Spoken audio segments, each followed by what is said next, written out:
check, 1, 2. Hey, everybody. Oof. Happy Sunday.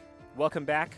It's I was hoping to get started a little earlier, but I was like, why does everything feel weird? And I got underneath and started looking at my wiring, and I was like, oh great. Cat has pulled down some of where the wires were hung. So I'm like, oh my gosh, okay.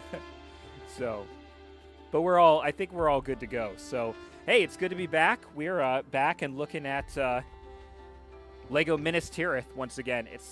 We got a lot to go here. I think we got just about to the halfway point. I haven't looked up exactly how many bags we're at, but I think rate-wise, we got to about 4,000 pieces placed out of 8,000. I was definitely hoping to be able to finish this in a marathon stream last week, but let's just get into it, and then I'll just get going, and then we'll talk a little bit more about where we're at with this. So let's see. We're going to do that. I think right now, let's hop up here since we're still very much kind of working top down. We're working over on this other side of the main courtyard here. And I did exactly so. Let me get this all sorted out here. See what we got.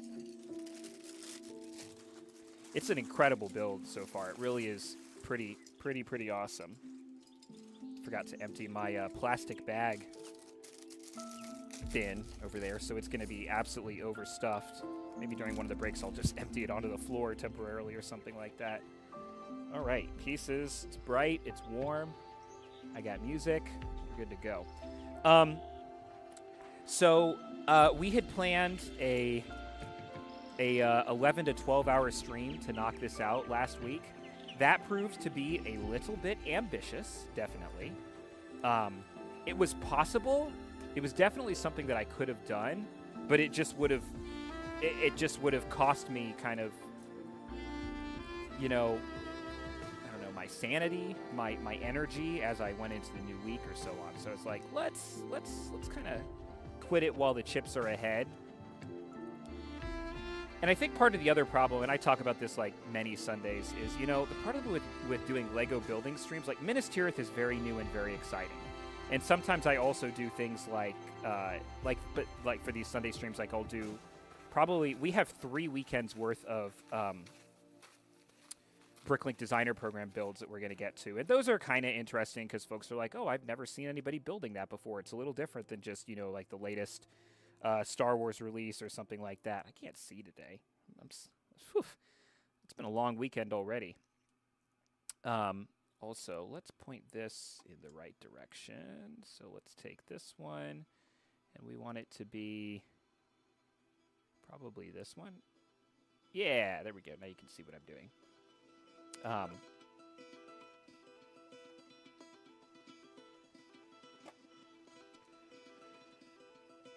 Yeah, it's hard to stream building a set because, like, I know a lot about Lego parts, so I have some interesting value to offer in talking about, like, the Lego parts. I know a lot more about Lego building techniques than people who don't know anything about it, and a lot less than people whose entire life is built around it, so I don't know that my value add is building techniques. I think the biggest value add is when I'm, you know, free building something, like always. Like, you know, you want to see something that you've never built or never considered before. And we'll get there, but we're still in the backlog. That's the problem. We're still in the backlog. So I was definitely hoping to get MINAS TIRITH done in 1 week, if at all possible. And then I thought, well, let's maybe we'll be able to get this built, you know, just do recording the bags. So I got to bag 22, but, you know, June is so social. Everybody wants to do stuff during June. Everybody wants to hang out. Lots of folks have birthdays, which is super awesome. So I thought, oh, yeah, surely I can carve out, you know, 1 hour a day, 5 days in a row last week. Nope. Or this past week. Nope, wasn't a chance. So here we are. We did exactly 1 bag off stream. We did bag 22, which was just a little bit of this stuff over to the right here. But generally speaking, no, we where's my hand camera? I can do this right here. Generally speaking, no, we didn't didn't quite get to that. So we're back. Here we are. I can go for 3 or 4 hours today. I don't think we're gonna finish today, but gall darn it, are we gonna get close? And then I actually will be able to finish over the following week through recordings. And then we'll pop on one Sunday from now doing what I had kind of said we were going to do, which is where we take the base, the base, and we take the base of the set and do some modification to that gate to make sure it's going to fit in my city eventually. So we'll start the stream with that, which will be fine because that'll break up the monotony of what would otherwise be just doing, where's that piece? Just doing Bricklink Designer Program sets for the next 3 weeks. The Designer Program sets that we're doing for the next 3 weeks are pretty huge. I think they're 3,000, 3,500, and 4,000 pieces, respectively. So those are 4-hour, and 5-hour builds right there again, which I think that we're learning that 5 hours is pretty much the reasonable, kind of the reasonable limit to what we can do and still have. Again, it's not that I have that less stamina than that. It's just that at some point, there's not all that much more to talk about when I'm not free building, when I'm just building according to these instructions that you can see in the back here. So I think that's going to be 3 interesting weeks. And then I'm going to spend probably, so that's the last 2 weekends of June and the first weekend of July. July 4th weekend is kind of interesting. The U.S. holiday is celebrated on Friday. So that's kind of a long weekend in that direction. So I don't know what I'm going to do. If I stream on July 4th itself, like my tradition is to stream Minecraft on July 4th, but we're a long ways off from streaming Minecraft again, so I don't know what we're going to do with that. Not entirely sure what we're going to do with that. But what I think we might do, is, let me see where we're at. I think I'm going to be building, not streaming, but building like all day long on the Juneteenth holiday, the June 19th holiday, and then maybe I'll do the same thing again on the July 3rd, the day that July 4th holiday is observed.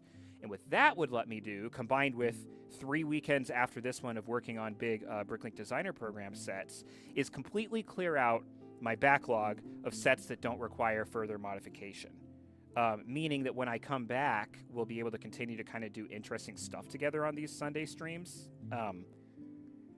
To a degree. I don't know. I mean, some folks just like hanging out, which is cool too. Appreciate you guys as much or more than anybody. But yeah, that's kind of how I see this. It's kind of where I think we're at. So that's kind of the plan.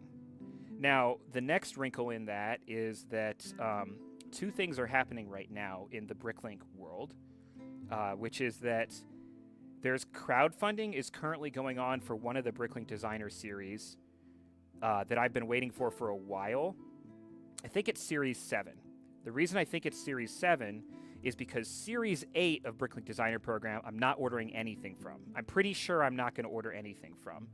And that's a huge change. This is literally going to be the first series since they got started that I'm not ordering anything from. My wallet is like, thank you, this is the best thing ever. And I'm like, okay, yeah, well, I mean, I just, again, at some point, I always use the example of like Italian restaurants, which is hilarious because I don't actually think you can have too many Italian restaurants in a real city. But in Lego City, you only need maybe one Italian restaurant, or maybe one in the city and one in the suburbs. But at some point, if they make a third Italian restaurant set, you don't really need another one, or a horse stable, or a pet daycare, or whatever else. So at some point, the city starts to be a little bit more saturated. And that applies not just to Lego City sets, but also to Star Wars ships, although they always include interesting minifigures, but you can buy the minifigures separately, and various other things. So, the latest Bricklink Designer Program round didn't really super duper speak to me, and that's totally fine. Series 8, I think it was, so that was a blessed relief on the old wallet. And I'm going to be watching that a little bit more carefully. I'm being a little bit more picky about kind of everything. I haven't bought a whole lot of Lego in general this year. Again, like, I'm really excited about everything I have to build for my backlog, and I've certainly identified some sets that I want to pick up. And while it's fine, he says, crying silently into the camera, as all Lego fans know, it's fine. It's fine. Um, so yeah, I'm just kind of being choosy and just kind of relieved when there's not all that much, or like, you know, every quarter a bunch of sets go on sale and I pick up some stuff. But like when I last picked up some stuff, it really just wasn't that much that I spent that is added to my queue for June 19th and July 3rd to do. So yeah, that's pretty much what's up. Let's see. Also, it's kind of interesting. It's been a while since we had a serious stream and the cat wasn't like attacking me from behind, so it's kind of nice. Like, thank you, cat. Appreciate your patience. I don't think she really knows what's going on here in the streaming room, but she's kind of like, all right, out of sight, out of mind. I'm going to go like chase a bug or something. I don't know. I'm not a cat, sadly. So I think we have a good plan. But what I was starting to say was the wrinkles. So the wrinkles in the plan are going to potentially come from the fact that while I'll double check, but I think I'm going to totally leave behind crowdfunding anything from Series 8 of Bricklink Designer Program. But Series 7, I think, is right about to ship, which, and I did get, I think, 3 different sets from that. And I'm getting my Bricklink Designer Program series mixed up for sure. But the point is, I think now it's time for me to actually, for once, kind of go back and look at what I ordered out of Series 7 and kind of think, all right, are we sure we need all of those? Because I think there's one in particular that I may actually be backing out from that just may actually not be as necessary for the city as I originally imagined it was. And then I can't remember if it's one that I already ordered or if it's time to purchase for Series 8. I think it's from time to purchase for Series 8. But there's another set that's in the series that's currently live on crowdfunding. Oh, sorry. It was Series 9. It's not live for crowdfunding, but it was approved. And that's the first series where I looked and went, I think I'm good. I think I won't need any of these. Series 8 is the one that's currently crowdfunding. So, like, if I want one, I got to go buy it right now. And I don't know how many overall sets from that I was interested in. Oh, they're kind of telling us exactly where this goes here. Yeah, perfect. But what I do remember is it's the series that's currently crowdfunding. This is a huge bag, by the way. 11 minutes already. The rate per bag in this set is just, it's really high. And I'm not that distracted right now either. It's kind of frustrating for me as a speed builder, but whatever. The series, the Bricklink Designer Program series that is currently crowdfunding, includes a set called Coconut Cape. And I've gone back and forth on Coconut Cape because what it is it's sort of like a building in like a sort of Caribbean Spanish fortress type of thing. And when that set was first announced, when it was approved, not when it was going for crowdfunding, when that set was first announced, I was like, yes, this is amazing. I want to get this because I want to add it to my El Dorado Fortress remake set. Sure, I'm live here, live there. I think everything pretty much looks good. I want to add that wanted to add that Coconut Cape to my El Dorado Fortress set. But now, on retrospect, especially now that I'm starting to be a little bit more choosy, I'm not really running out of space. Actually, I freed up so much space last fall that it's going to be really quite a while before I have to super duper worry about that. Although I am paying a little bit of attention to it in my. Did I put both of these backwards? That's not great. I did. In my the actual city section. There we go. That should be better. See, guys, you really got to watch this carefully with something like this. There's that one. Here's this one. And then here's this one. Yeah. So it's not a space issue, but I don't know. I want to, and this is the kind of stuff that I typically do on Mondays.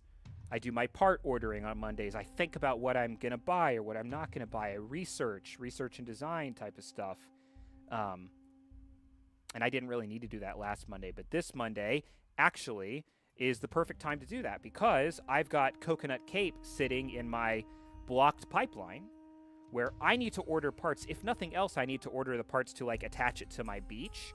And I was always waiting on that until I would see for over a year. Because how long ago was it that we built Coconut Cape on stream? I think it was like, if I had to like throw a dart at a dartboard, I feel like that's something that happened in like the really early fall, maybe like September or something like that. I don't know. It doesn't matter.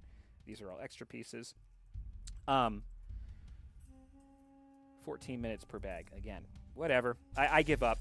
This set is just going to take like a year and a half to make, and that's just kind of the way that it is. So that's fine. It's also warm. It's not even that warm yet. What can you do?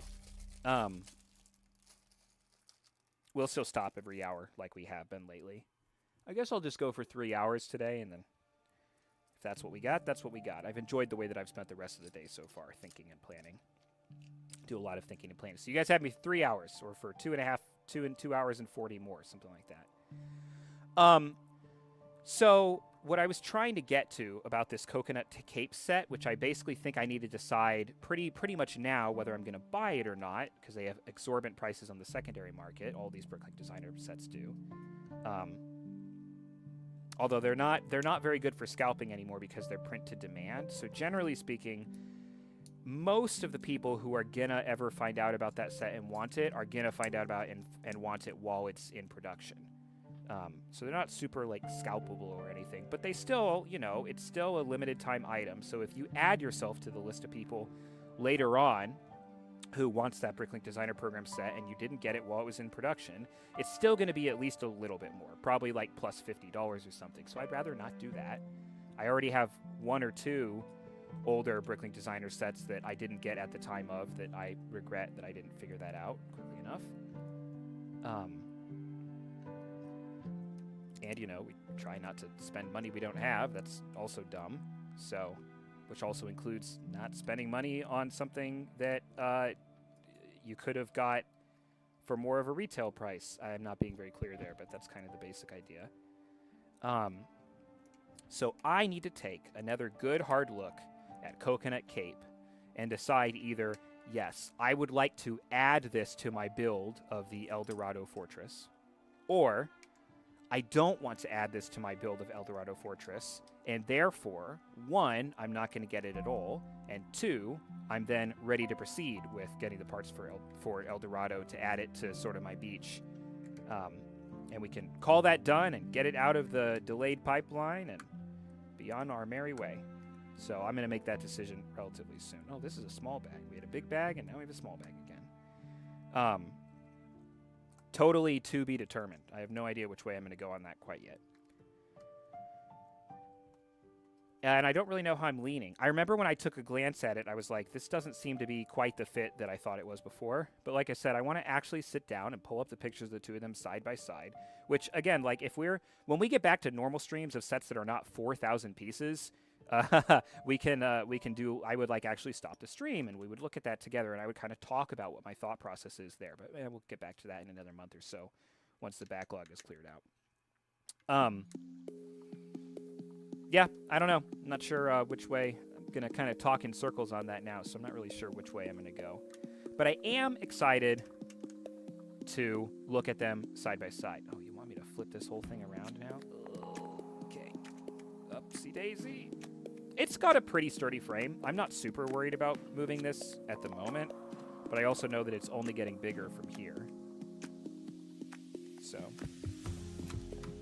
I think they want this at like a 45-degree angle offset.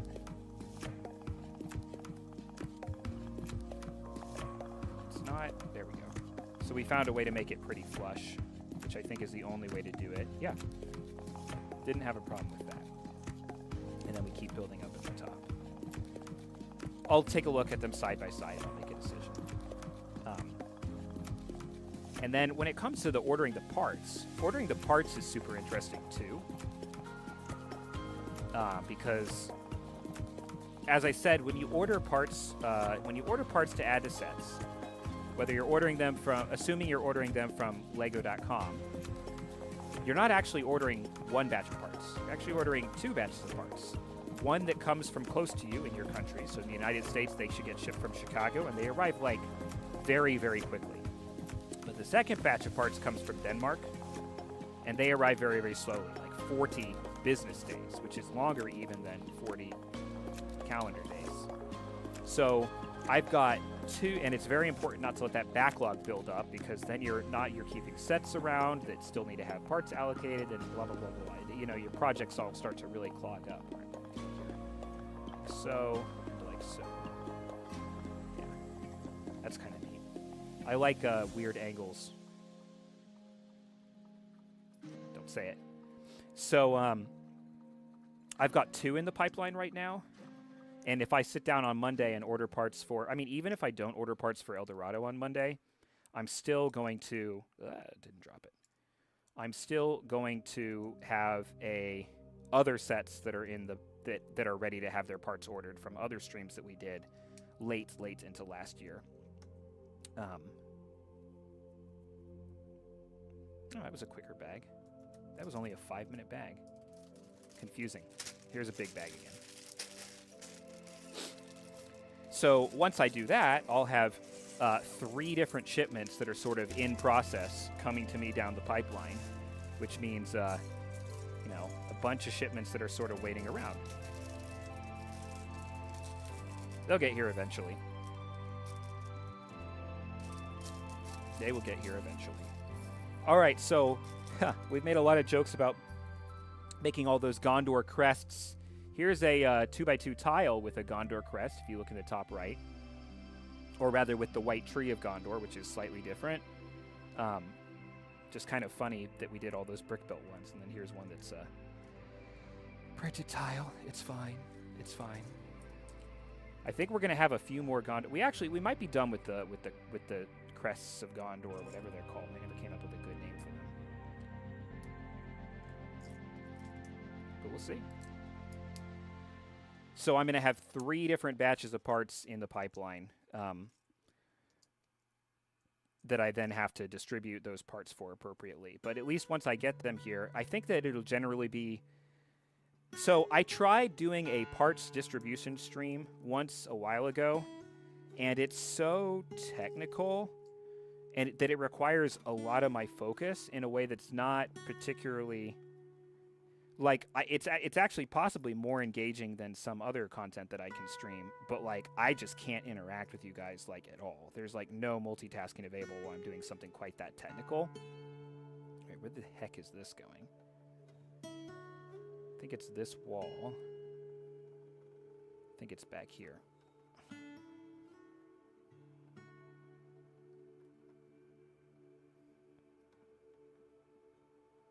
Up against... Oh, actually, it's in front. Interesting. Now we're going to make some statues, some famous Gondorians, or Numenorians, I guess is the term.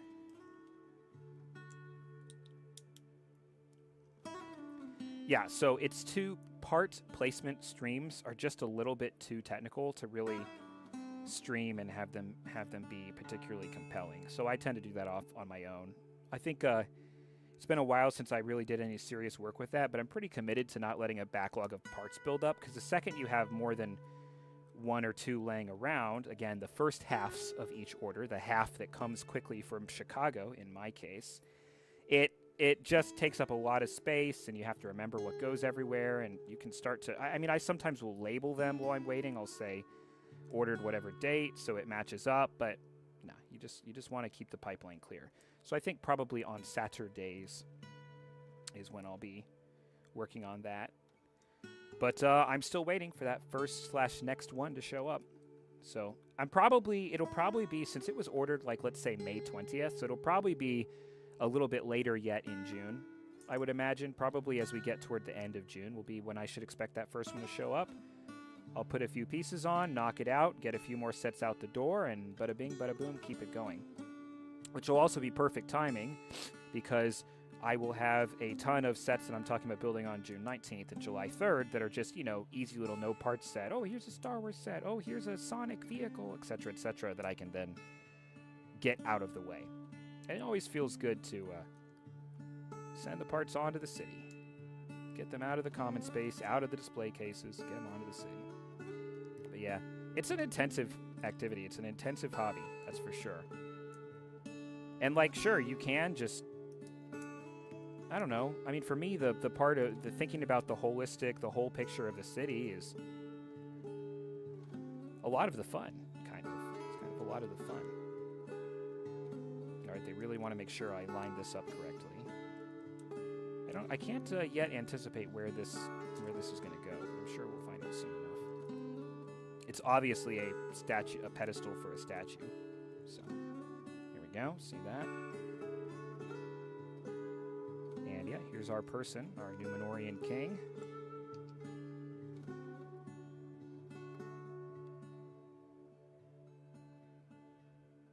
Beard, white head, and then hair with the crown.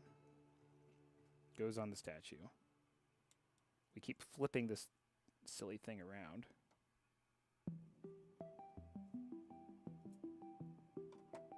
There it goes. So we've now made 2 of those. You can actually kind of see them on the camera there. And we actually did not mess that up. Now what? Okay. With a set this big, I would definitely appreciate if they would have tried to minimize how often we have to flip it a little bit more, but that's all right. Now where are we building up? Here.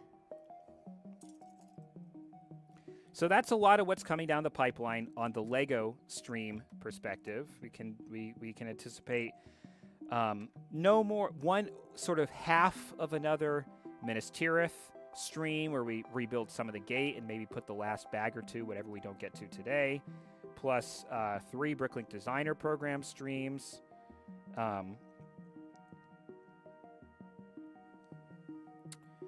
And once we have those Bricklink Designer Program streams done, then we're going to be caught up on the easy backlog. I guess that's technically not true. I still have to go back and finish that Cloud Forest Mountain, which was one of the very first streams that we did. That takes up a lot of space, to be sure. Get this in place. So let's say once we do 3 Bricklink Designer streams and the Cloud Forest Mountain stream, which will be kind of fun to finish off, very technical, that will be a fun stream because there's actual decisions to be made that I think are actually interesting and worth like talking about.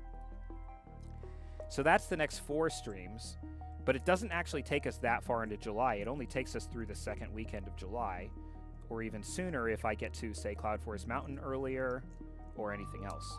And then we're in a really cool place because we're done with the easy backlog, aka the least interesting to stream backlog. Not that Minas Tirith or any of those Bricklink Designer programs harder to stream because there's less for me to talk about backlog. And then we're gonna really take off at that point, because what we're gonna be able to do is I'll start doing like section by section.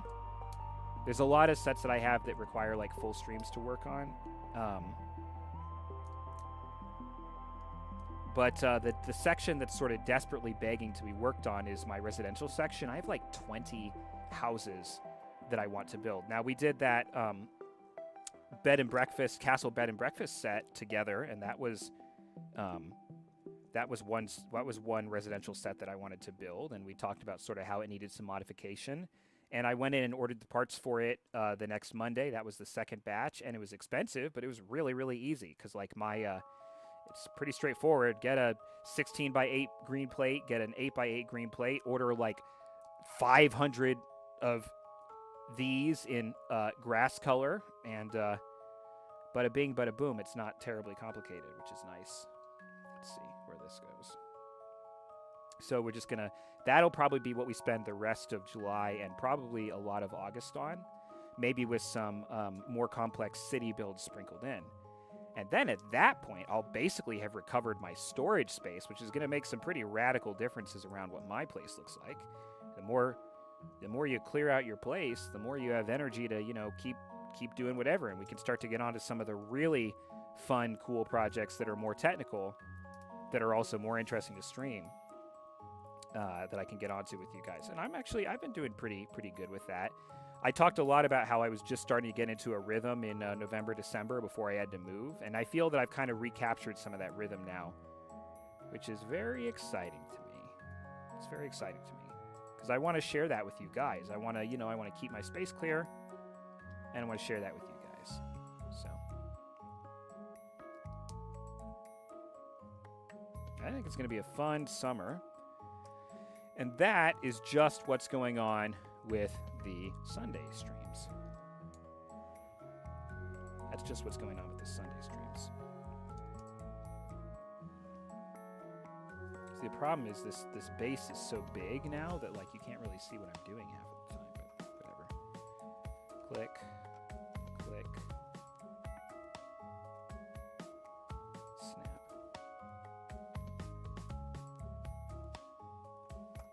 There.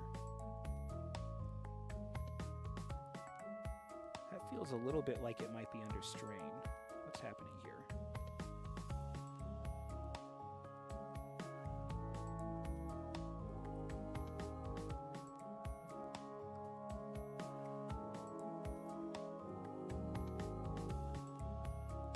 I have to watch out for there being like an extra stud somewhere. Aha, found it. Sharp eyes. I was missing a 1x2. There we go. Nice and flush again. So that's what's happening with the Lego streams for the next couple of months. Again, pretty much the biggest chance to get derailed on that is just relates to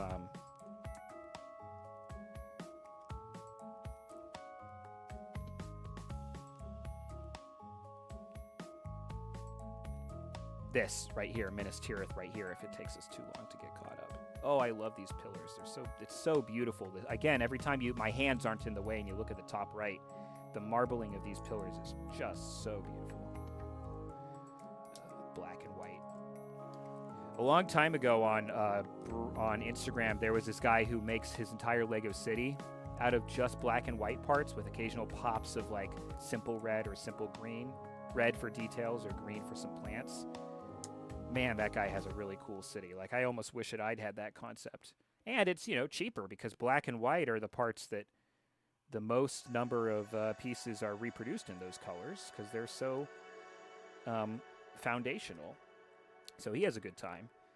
I bet he would be having an absolute riot with this MINAS TIRITH here because he can literally include this as like the castles for his city without that much modification. It's all mostly black and white anyway. Sure, there's other pops of color, but this one's easier than some other ones would be. Honestly, so much so that I almost kind of want to find that guy and be like, hey, are you picking up MINAS TIRITH? Because this has got your city written all over it. I think I almost missed these pieces right here. Let's get them. Who can know?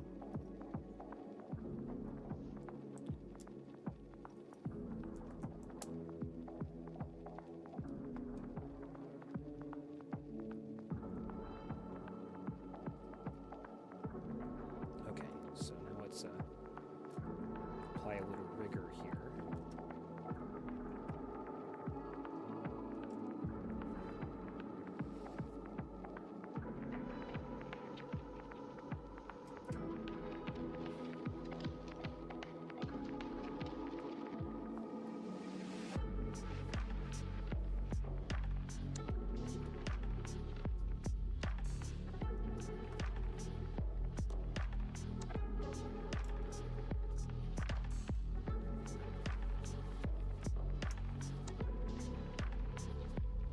Always love when I'm putting down tiles like this because you know what that means. It means we're about to move to another section that has to be laid down gently on these tiles, which means I can get this big base out of the way.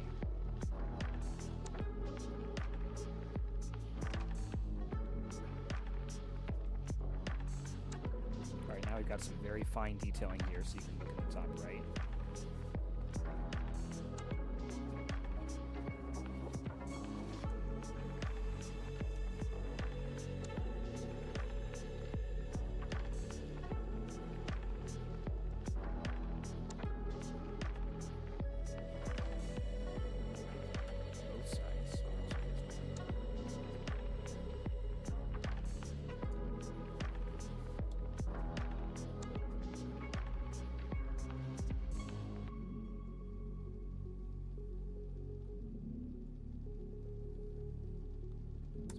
arches. Our arches.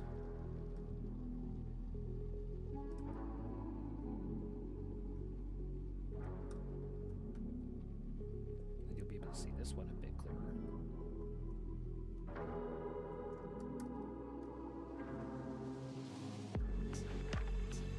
Tile this off to the other side.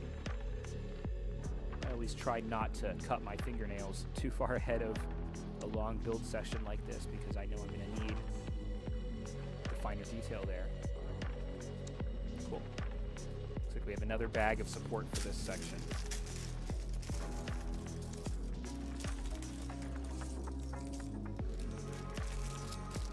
Oh, I guess it's the front gate or the front door. I love this piece, by the way. Very useful. I got a bunch of them in clear colors for my Lego Minecraft stuff. Although, again, the future of that display is very much in jeopardy.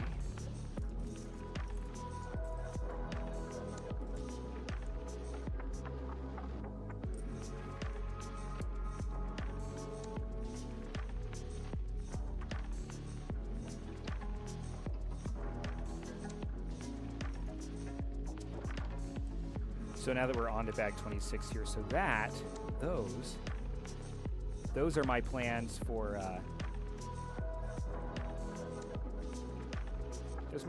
Lego streaming for the next year.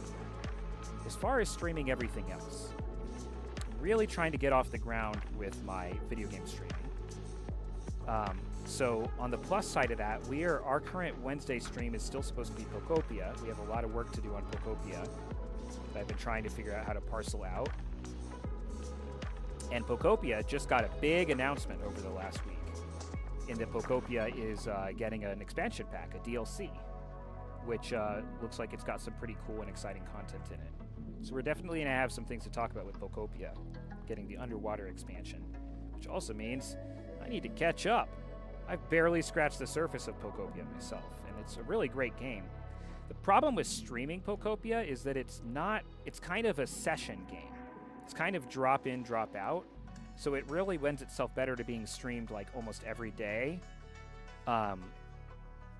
Or at least to, stream it and then you hit walls, right? You hit some things where you're like, oh man, I've got to do this before I can really advance in the game, which is terrible for something that I'm only streaming like once a week. So I think there's kind of a lesson learned in that. Versus, like, again, if I was streaming, say, Star Wars Knights of the Old Republic #1, I could just play all night long on the Wednesday video game streams, and then it's fine that I leave it for a week. But we're going to go at least a little farther with Pokopia. Look, we can stop anytime we want, or we can shift to recording the sessions. But I'm just going to kind of wait and see what that looks like based on...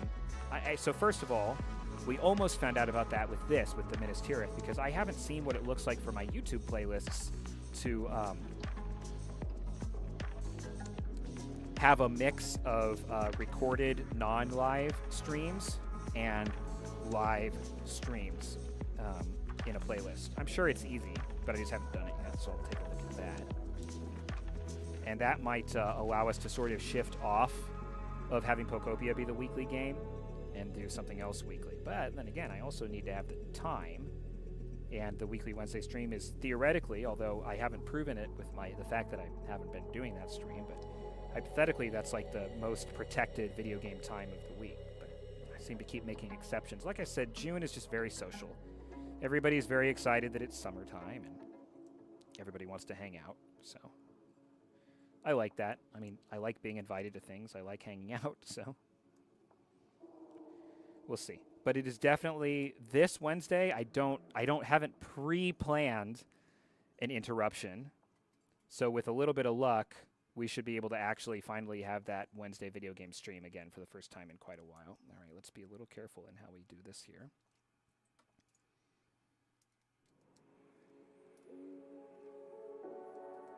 So one side.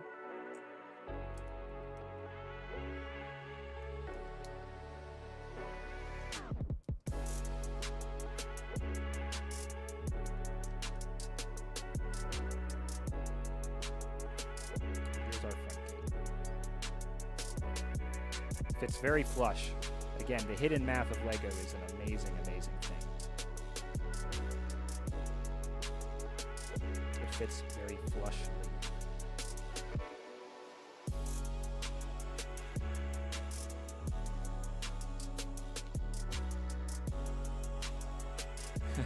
One of the other things about today is I'm not having quite the unbelievable amount of Celsius drink that I was having last week to get through that long stream.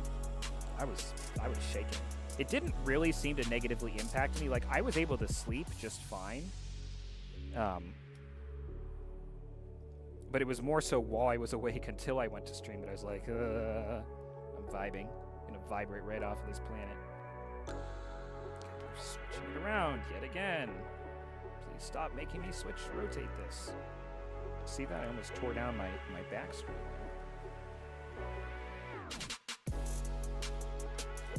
I think we're still going to be building in this area too before we shift up to the next section.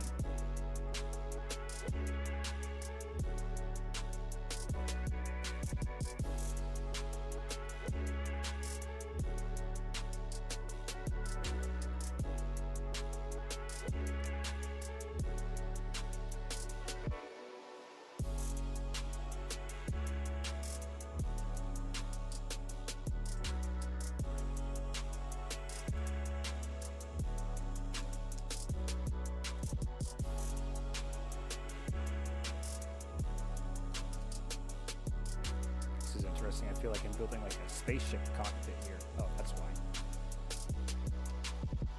It's a stabilizer.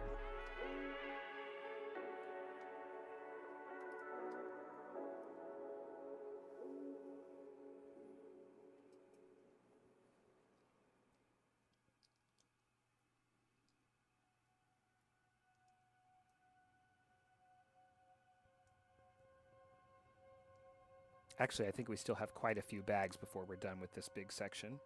So I'm thinking there's stuff right here, there's probably stuff right here, maybe stuff right here, and then there's this, all to make that nice steady frame. It's a lot of bags, it's a lot of pieces.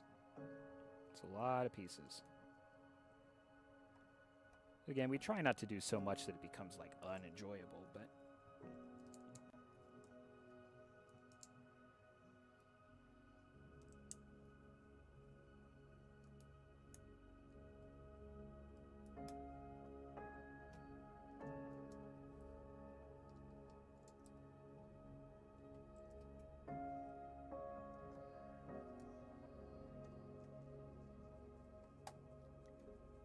easy enough. That's pretty sturdy.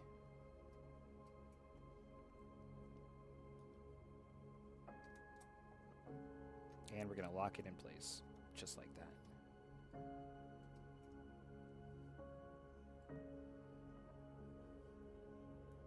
Sometimes I stop building for a second and I'm like, oh man, what I'm doing is really cool right now.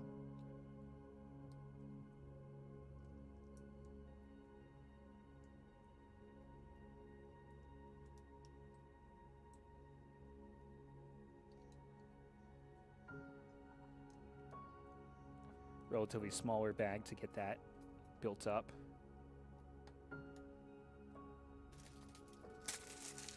Here's 27. Looks like we are going to start making wall panels. So probably like the next 5 bags are just going to be different wall sections. Probably 6 or 7 of them maybe.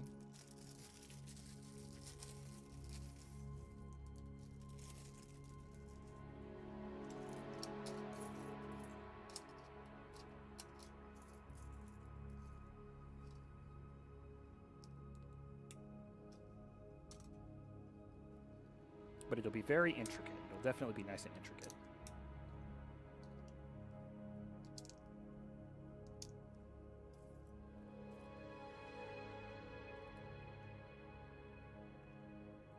Okay, so speaking of those streams, we were talking about like what else is coming on the schedule. And again, I'll update the schedule once I've actually successfully done some of these streams.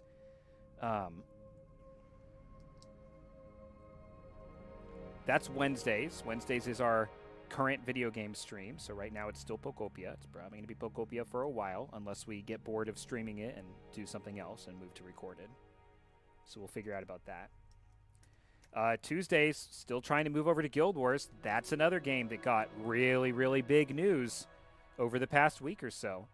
We had the announcement of the expansion, Guild Wars 3, which I was initially skeptical of, but they've done some really, really great PR around legacy support for Guild Wars 2 and Guild Wars 1. Kind of crazy. Kind of crazy.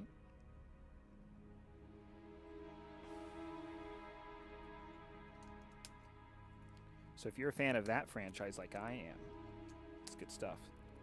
And I want that to be our Tuesday stream. Now, I'll play other times than Tuesday, but definitely like a consistent Tuesday stream to go through it, which is perfect because Tuesday midday is when they drop updates for Guild Wars. Oh, jeez. Okay. I'm going to tile this whole thing off.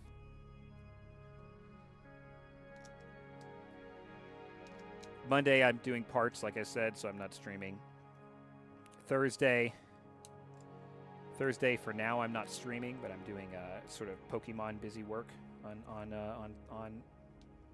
Thursdays. Sort of doing that myself until we get done with all the DS games. Fridays, you know, that's social time, and if there's not something social going on, I'll just work on any of the other categories. There's always something for somebody to do on a Friday. Saturday is my super social day, always. Love to go out on a Saturday, like this weekend. Can be expensive, though.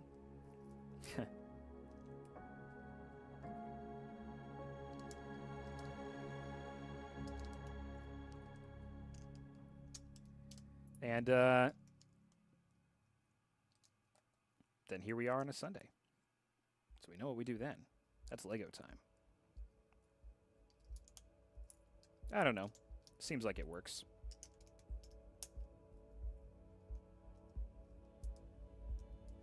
This is a big door.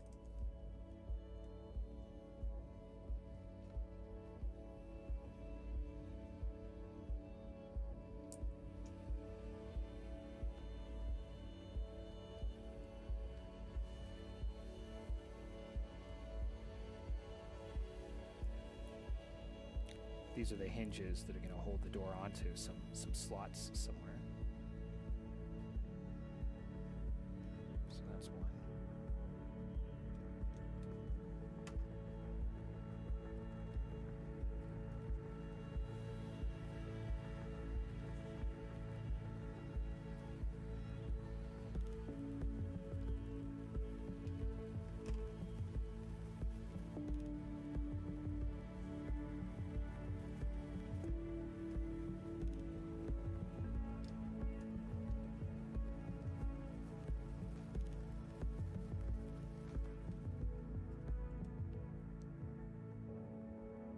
Now we've got some stonework on this door.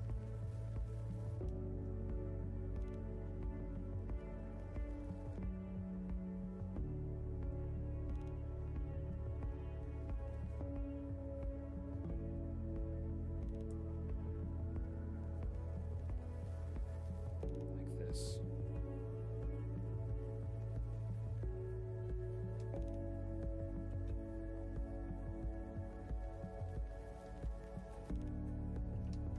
There we go. Trying to place this detailing such that we can see it. Maybe like so. Yeah, there we go.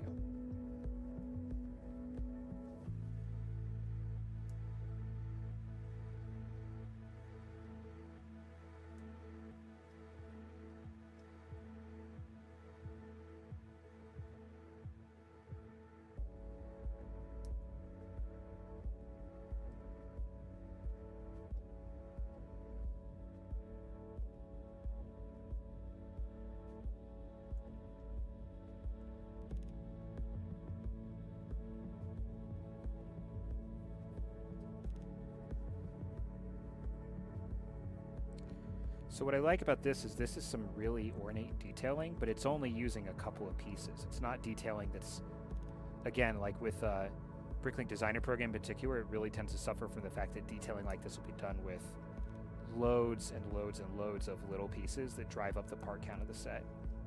And I've commented a couple times that I appreciate that from my perspective, the designers of Minas Tirith really didn't do a lot of that. They really tried to like kind of use Lego pieces that are more appropriate to get the job done. Not the smallest possible piece that can do the largest amount of possible detail, but rather the largest possible piece that meets the request. Which I think that's pretty nice.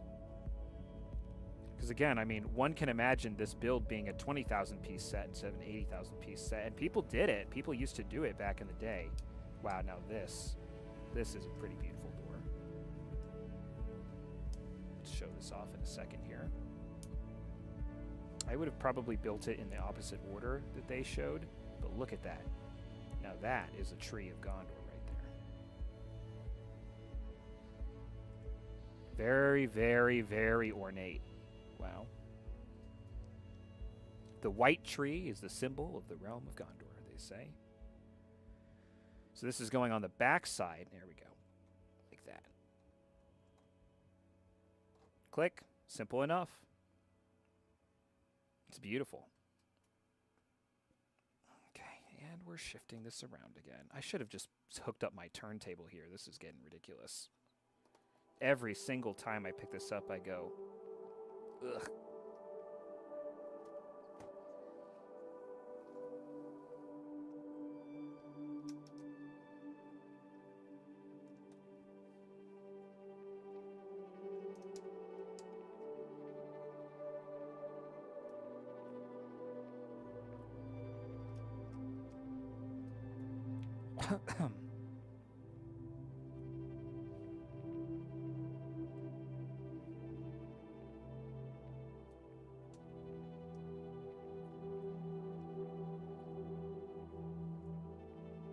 Noting myself that these braziers are a 2 times build, so we're going to do this twice here.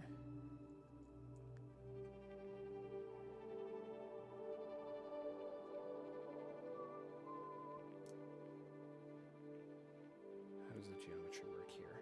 Pretty well.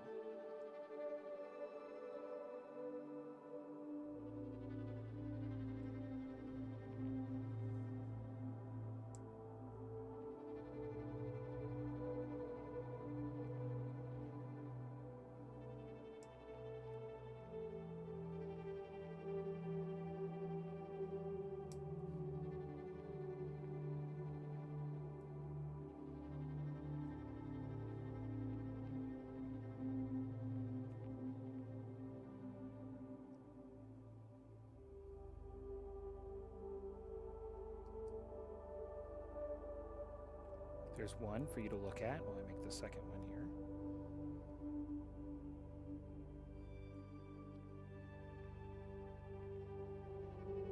Bit wobbly there. It's very nice though, very nice build. Again, it's not over-engineered, it's built with kind of just the right amount of pieces to be pretty nice.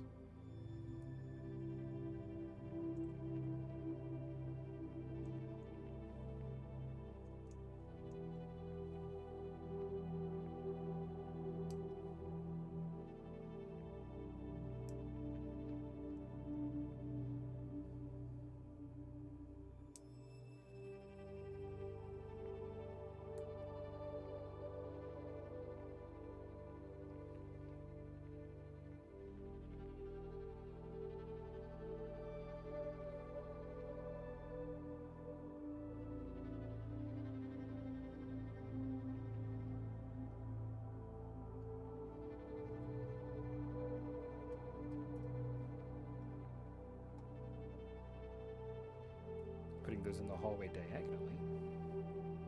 Want to make sure the flames are going kind of the same way, because that is how flames work.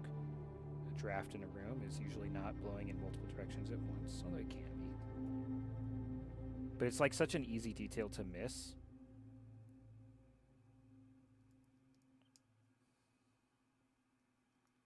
Here we've got some little pedestals. It's a lot of detail to hide in the back of this model that a lot of folks aren't necessarily going to see, but I like it. I appreciate the thought that's put into it.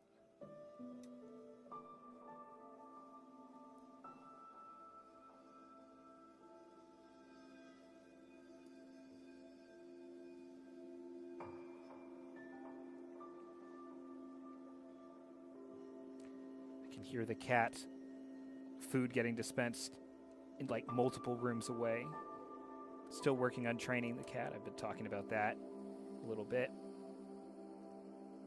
She's like, when does the food come? I'm so confused. And on that, that's right about an hour. So before we move on to the next bag, bag 28, let me take a quick little break here. I'll be right back.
All right, that was a lot. Let's get another playlist going here. Back to my boards.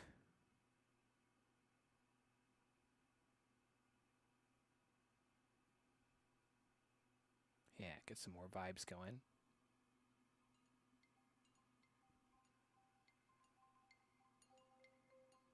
Perf. Okay. We continue with bag 28. Again, what I think we're doing here is that we're going to be building the walls, the outer walls for a while. Now, I feel like surely we're done. No, I mean, these two studs back here, there's going to be something to go there. So maybe it's what we're about to build right now. We'll find out. They'll probably tell us to turn the whole thing around again in a moment here. I did at least remember to empty out my plastic bag receptacle. So that'll help.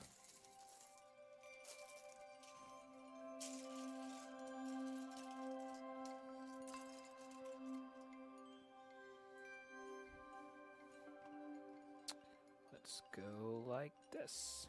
Here we go.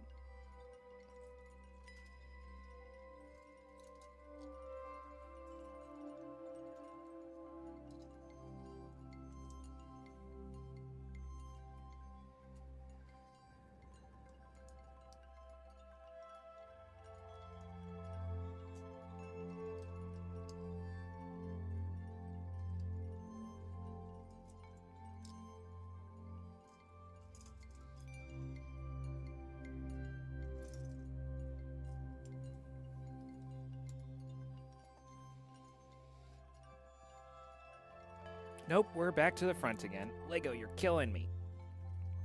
Stop making me rotate this thing. Please. Pretty please. There we go. Okay, that's pretty nice. We know what this is going to be. It's sort of that. I mean, this whole set, the whole building kind of like emerges from the mountain, which is just a pretty cool. It's pretty cool.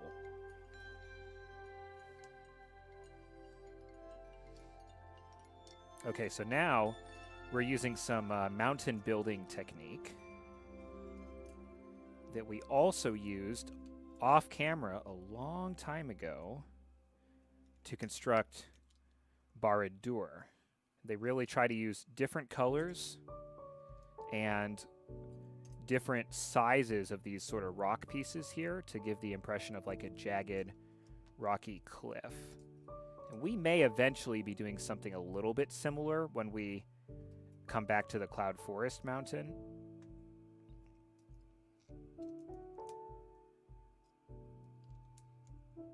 Although I don't think I'm going to go in quite as much detail. I have a... It's nice to get all this different texturing, but I have kind of limited patience. And it's part intensive too, right? So...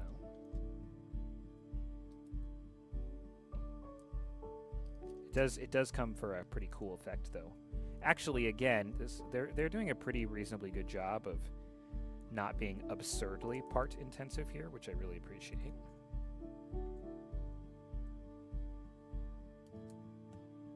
Hear the cat hopping around in the background.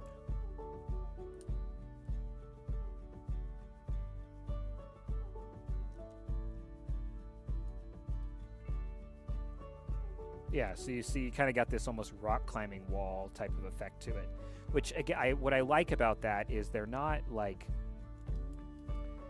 trying to fill in every single stud. Actually, they're adding quite a lot of layers, including by leaving some exposed stud gaps, which I can learn a lot from this for when I'm eventually going to try something similar. If I do. Yeah, it's not bad. And there is one of our walls. Oh, that's the bottom. Cool.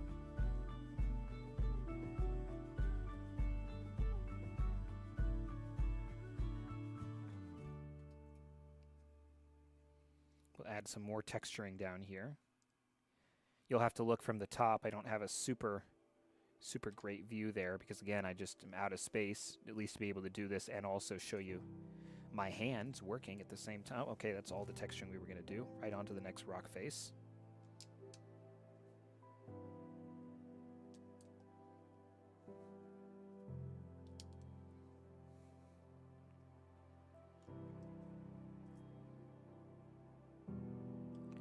I think that my favorite part of this build so far is every time I pause and look at...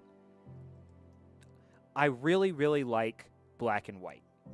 I really, really like black and white as a design choice. I'm not big on color. Like, it's important, like, you know, if I'm building a Lego city, like, the use of color is valuable, but sort of my personal... For realism. But my personal design style is very black and white heavy.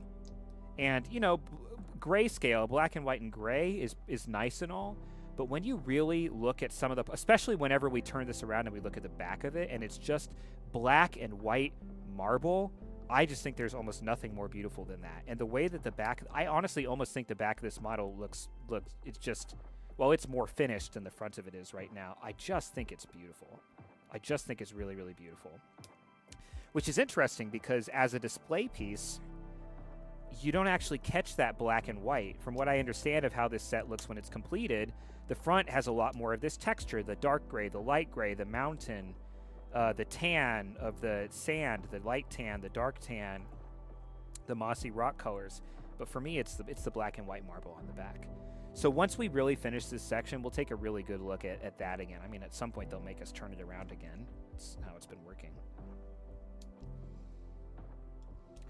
What I most appreciate about the build is definitely just the fact that, like I said, if this was a fan model, or if this was like a custom, like a Bricklink designer, they would be... It would just be twice as many parts, and there would be so much tiny, intricate detailing that doesn't really add that much to the set. But since this is a really professional Lego model, they're really getting a lot of bang out of, all considered, not that many pieces. So I appreciate that, like, this is a fairly pleasant build experience. It's long. Like I said, this is now the largest set in my collection by part count. I'm pretty gosh darn sure. But it's not unpleasant. It's also not repetitive. It's actually not repetitive at all, and that's something that you typically see a lot of with sets this big, is you see a lot of duplicated parts. But besides those blasted Shields of Gondor insignias that I think we're now done with, there's almost no repetition whatsoever on this, and that's another piece that less so that it's a favorite and more that it's something I greatly appreciate. Let's see if I get this right. There's another rock wall. And then probably we'll do a little bit of texturing. Yep. Yeah, so that's different. So what is my favorite part is definitely the black and white marbling on the back. But how do I feel about the build overall? I have a lot. And I'll eventually, when this is done and I go to, again, my Instagram tends to do really well. Oh my gosh, the video of Grond last week, very popular. But when I get around to posting like sort of an overall set review, part of what I'm going to say is this is just a really, really pleasant build experience because it's so non-repetitive. Even compared to... Are we on to what? Bag 29? Even compared to when I did Barad-dûr, which is presumably some of the same Lego designers making some of the same choices, but this is actually a lot less repetitive than Barad-dûr. Barad-dûr was a lot of, all right, go build this tower like 5 to 10 times for Sauron's Dark Fortress. Yeah, so, okay, this is actually really interesting because exactly the comment you're making is where I was going to get to. Barad-dûr, Sauron's Dark Fortress is like, it's black on like a dark gray cliff face. And so they used color. So it's built into a volcano. So what they did was they used color gradients to simulate the effect of light from the volcano on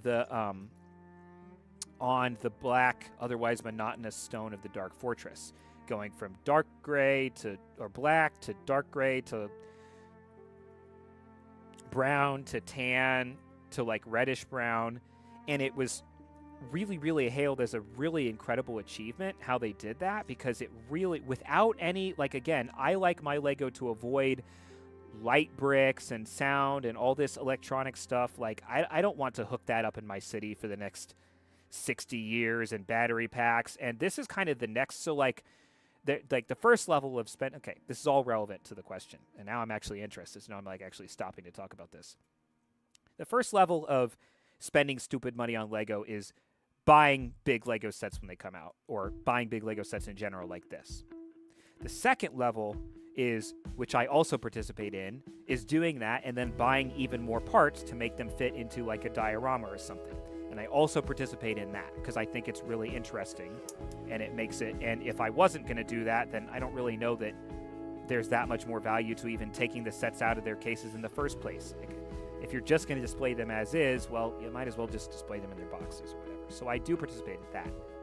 The third level that people really go crazy about, because again, it looks really, really good on like Instagram, is light, basically, is lighting.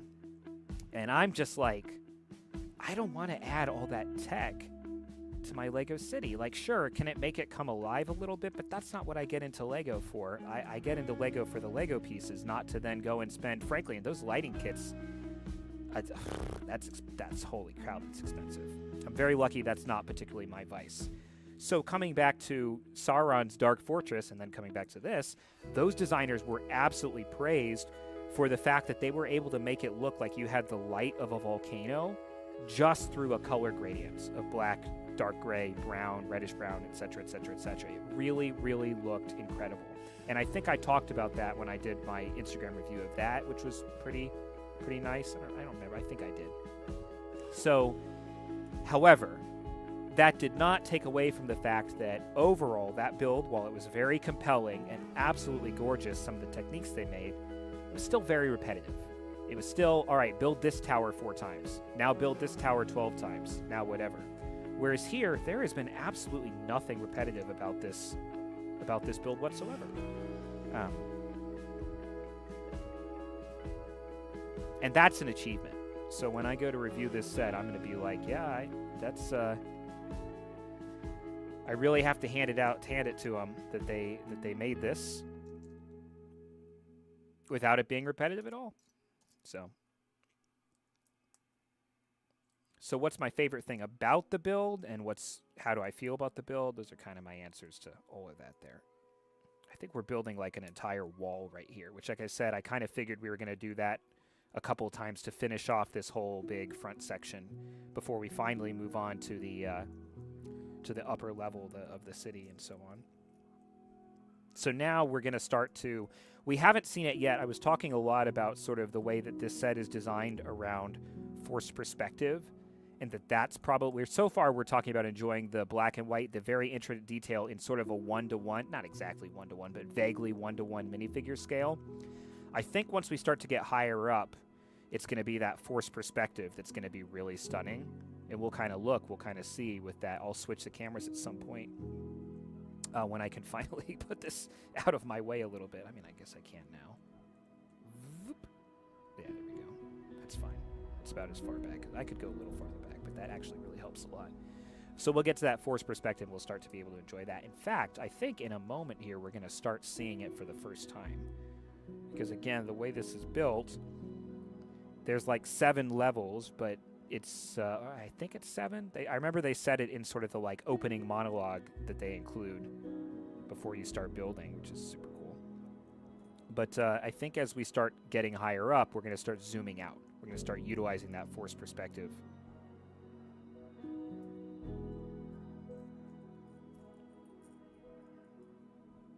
A bit more.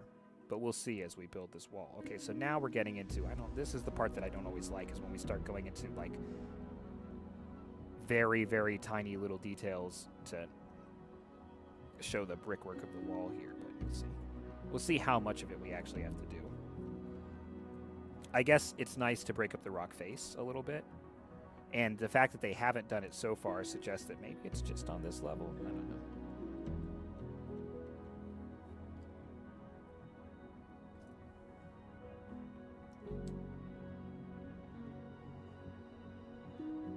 Because this will really slow me down here a bit.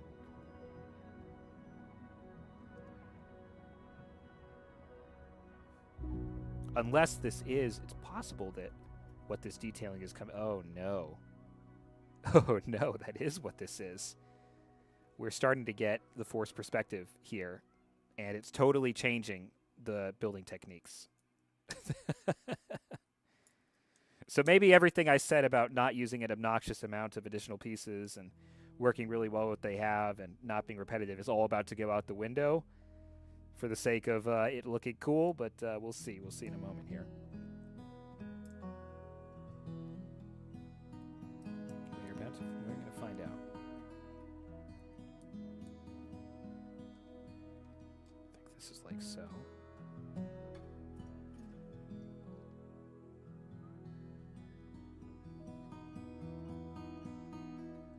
Yeah. So this, let me actually build it, and then I'll explain it.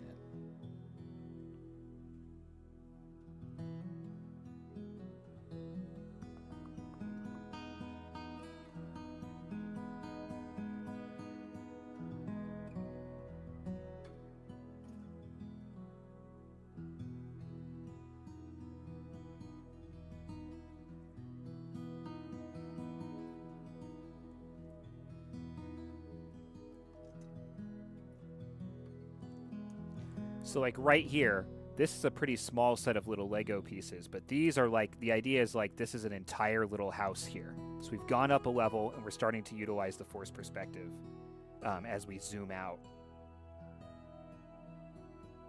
Looking at a lot of things at a lot of different scales all at the same time, which again, I think is actually going to be quite the technical marvel for this set. But I do think that everything I said about the build experience being straightforward, I'm not saying easy, but it's straightforward so far, is about to go out the window. Luckily, I'm only going for another hour and a half today, so I don't have to do that for for the next many hours or something. Oh wow, this is a very tall wall too.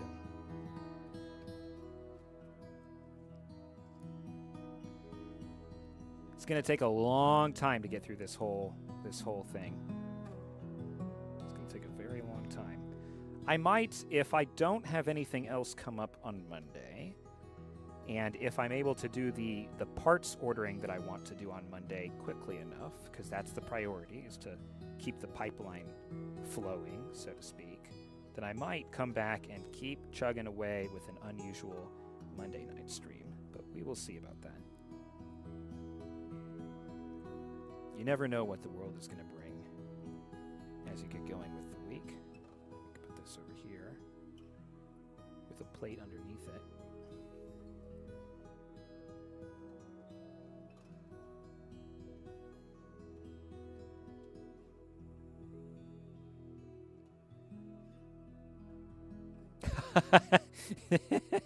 Maybe it is. Maybe it is. Took me a second to see that.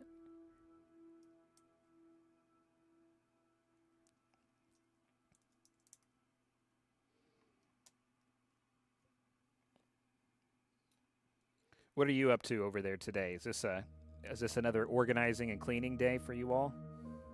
Sounded like Bagel was having a pretty good time just putting stuff in places last Sunday, while I was working tirelessly over here.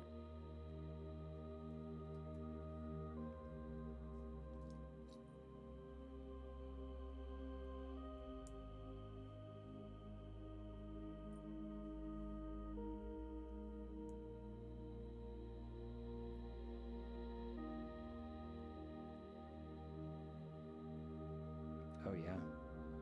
Another different type of like house or balcony here that we're looking at. So again, we're going to be looking at lots of different scales all at the same time. Let's bring this forward. It's probably about time to shift the views here, isn't it? POV. Let the camera focus in here. Still need to look at getting another front light here. Although maybe I can play with this a little bit. Oh, that's nice and hot. Maybe another one of those. Okay. Click. Yeah. Boom. Okay, so if I keep my little hands right here and I let it zoom out, then we can actually get some light on that as so. It's good to know. It's going to be constantly focusing and refocusing, but that's all right.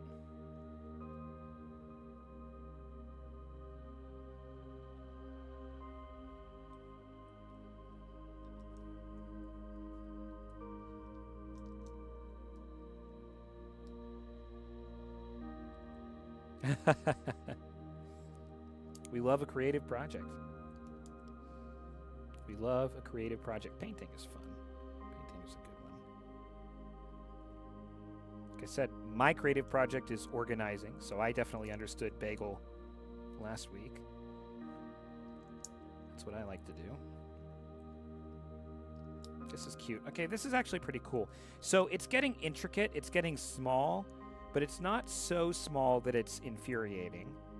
And it is actually, let's take a look at this little new tile they introduced here. That's supposed to be like 2 windows on the top of yet another house. It's kind of cool. Oh, I think we're about to do something interesting because we have a designer note. And they love to call out when they've got some nice parts usage. They say, the 1x2 Lego rocker bearing element normally forms half of a vertical hinge. We're talking about this thing. Here, the functional components of the element provide a great balustrade detail for this tower. Let's take a look at it.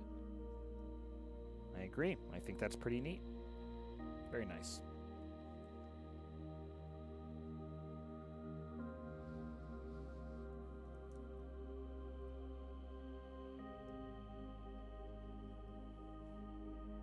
Lots of little windows.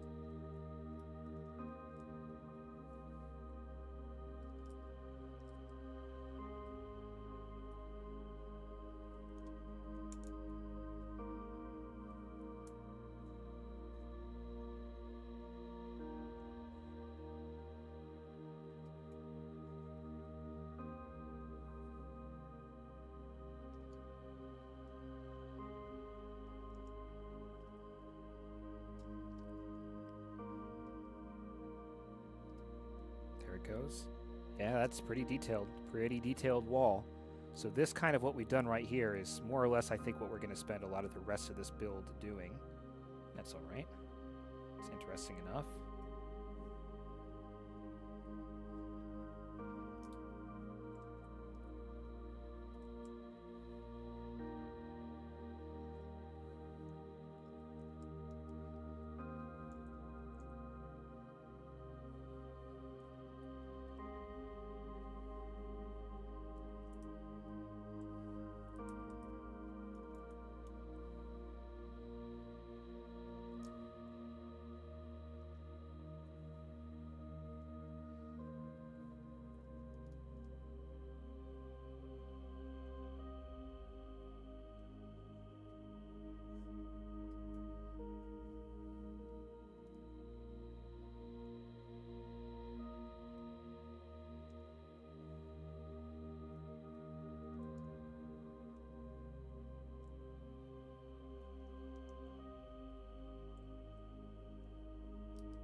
There's another different technique they've come up with to make indented houses there, forced perspective houses.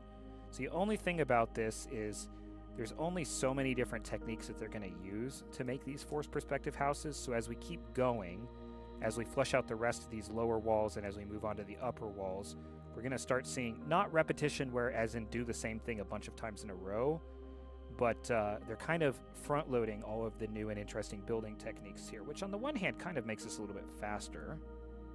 Oh, 1x1 tiles are the enemy. But we're pretty much going to have seen what there is to offer fairly early on here. There we go. And then we'll just keep applying. We'll almost be reaching into our designer's bag of tricks. And it'll be, all right, which technique are we going to apply next? Okay, this one. All right, then what? This one. Okay, and so on. All right, now we have to put the hinges in so we can apply this thing.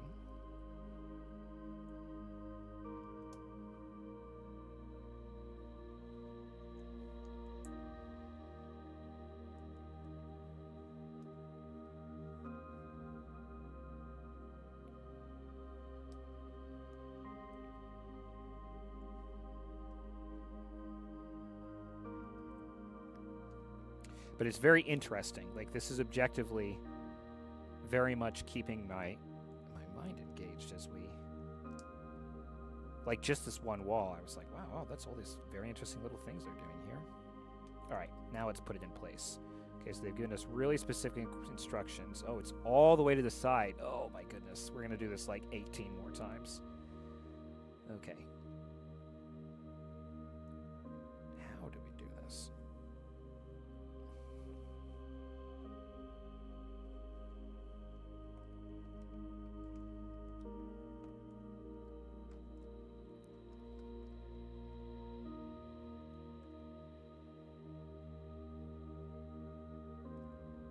Okay, so these are sideways, and these are dead on. So let's start with this one.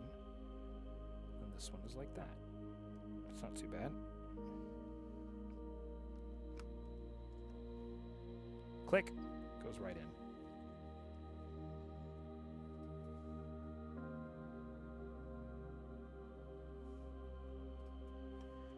And that was one wall, one bag. So now we're on to bag 30 here. And this time it looks like we're doing a larger wall. So, okay, so we're not going to do this 18 times. It's going to be about 4.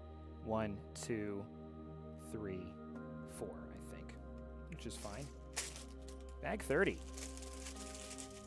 And yeah, as I skim the small image of it, I can immediately see, yep, we're going to start. So now they've just taught us all the tiny house techniques.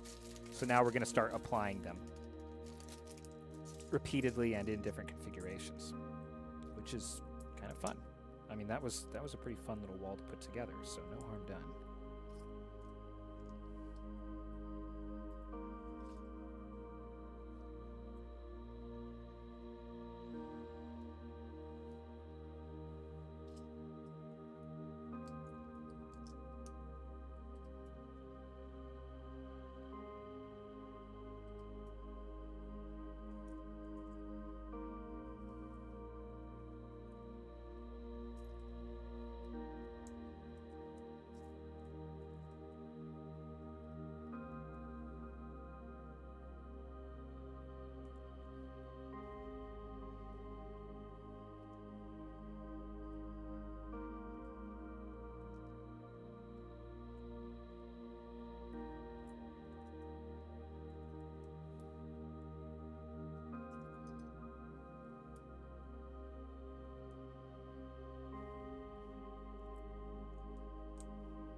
Actually do still have a couple of new techniques here. So this is one, almost like a little drainage or something there. Plus the ingot bricks, of course, for some nice texture. Yeah, I am not finding anything about this to be repetitive and boring. It's pretty cool. Like a designer's show-off moment.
Well, that's a new one. We just used a Lego fork for a little bit of detailing on that wall.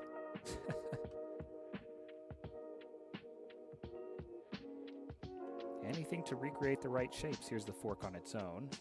And there it is. As sort of like a hanging down piece of the stone work, I guess. Fun. Different.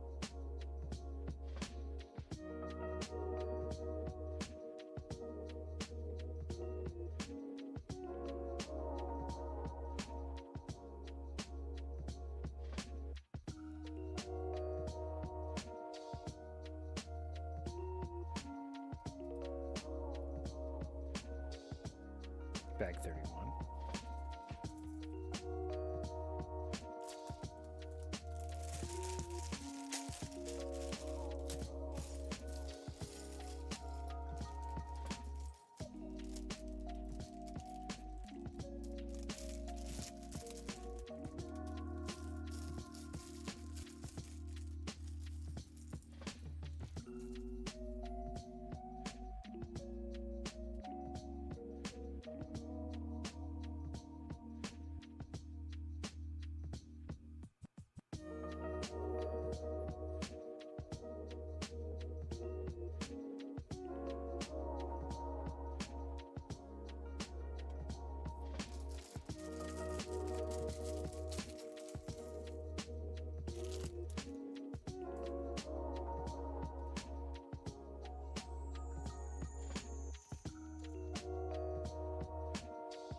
there is our next wall.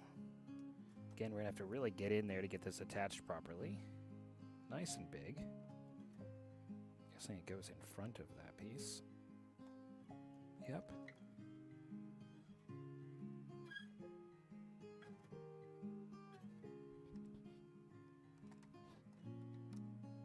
Very sharp angle here. I think I got it. A little bit harder with 3 hinged sections than with 2. And there it is. It has just a little bit of play here. So try to even up those gaps. Yeah. Let's put the front on there for a second. Again, it's so far forward. Very nice. Great. Let's go ahead and take another quick 5er. We'll be right back to finish up the next hour.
get ourselves a new playlist here again.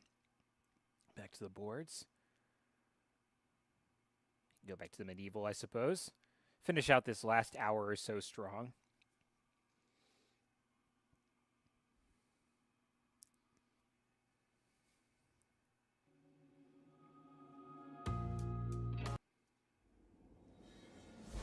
Okay, here we go. 2 more walls to go. So we'll definitely, I think, finish this section, or at least pretty much be done with it. Then I don't know, maybe we do like the throne room, and then at some point we're going to start the last third of the model. I think before we finish the end of this box. Back 32.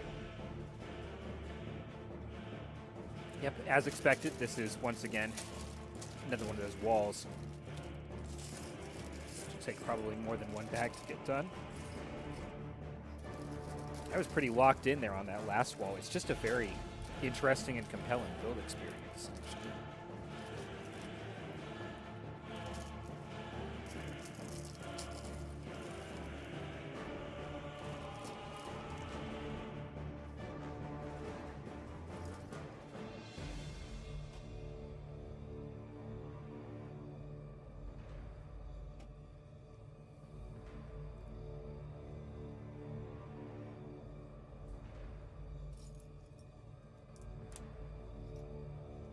I also had to have a little snack there, too. Just a little one.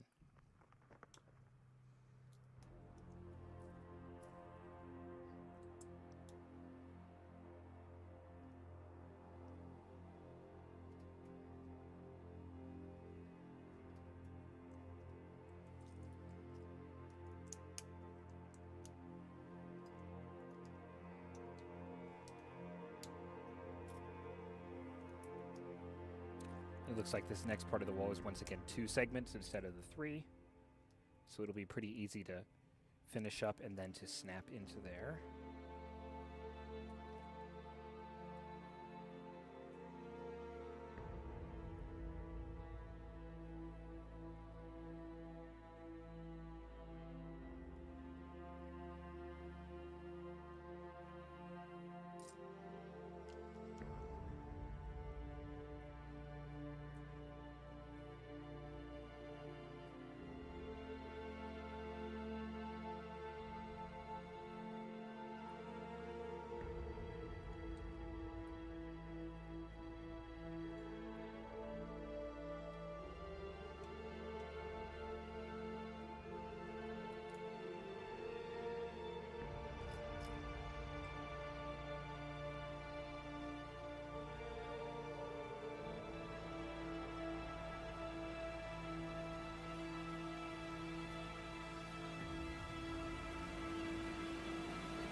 Well, I was dead wrong when I said that I thought we may have seen all the building techniques that were going to be used on these wall segments. Each one has introduced a little something or other new for us to work through.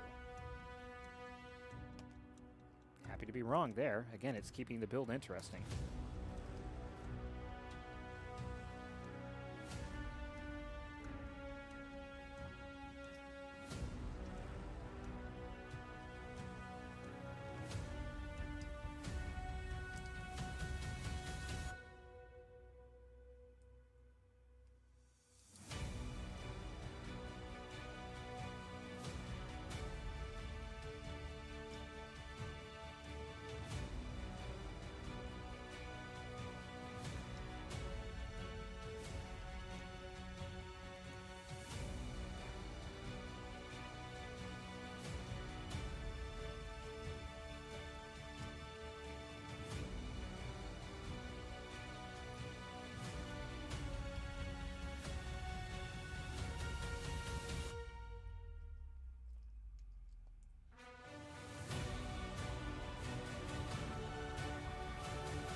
really taking my time to straighten and align basically every time we have a piece with only a 1x1 base.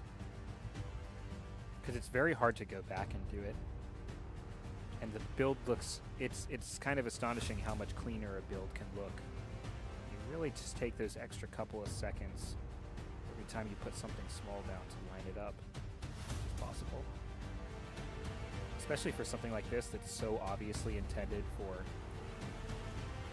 display and to impress.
This right here, putting two Lego headlight bricks together, that is some very, very precise Lego math. I'll wait for that to focus.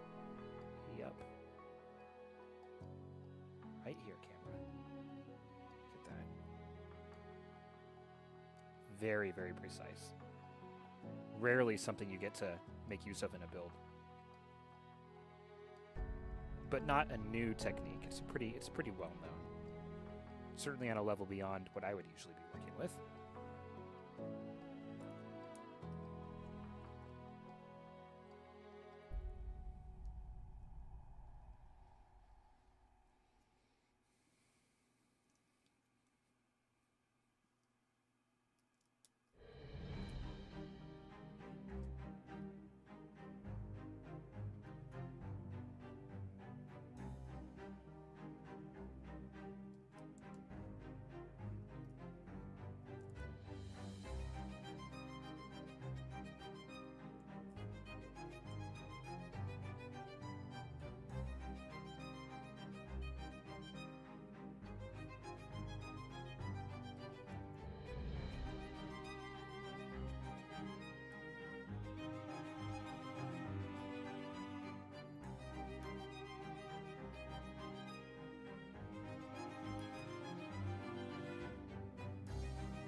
this is an upside down build to make these next few houses, windows.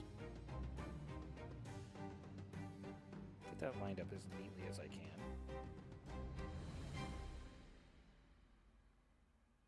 Rather complex upside down build, actually. Very micro scale.